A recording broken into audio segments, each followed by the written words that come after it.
दिवसाची सुरुवात ही भगवंताच्या ज्योतीपासून झाली तर सर्वांना माझा आदरपूर्वक नमस्कार. आज होळीचा सण आणि होळीच्या सणानिमित्त सर्वांकडे काही ना काही बनवतातच.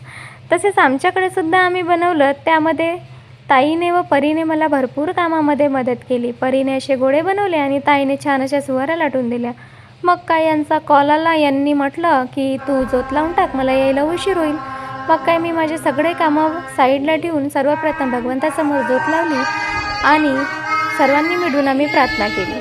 प्रार्थना केल्यानंतर हा बघा बिट्टू असा बिचाबिचामध्ये यायचा. मग काय आधीच मी वड्याचा पेस्ट तयार करून ठेवलेला होता. तर मग काय प्रार्थना झाली आणि मग मी आली, गॅस पेटवून घेतली आणि तिथे तेल टाकलं आणि छान असे वडे बनवून घेतले. वडे टाकले आणि त्या वड्यांना छान असा परतून घेतलं. वडे बनवायला टाकले आणि मी माझे साईडचे कामं जी होती ती आवरून घेतले. कारण सण म्हटलं की भरपूर असा पसारा पडतो. तर मी सगळे कामं आटपून क्रियांश आणि आम्ही मस्त ओढीकडे निघालो. ओढीकडे गेल्या इथे गावातील मंडळी आधीच इथे जमलेले होते.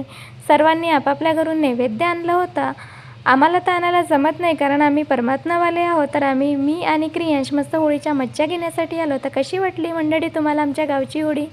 तर नमस्कार सर्वांना माझा.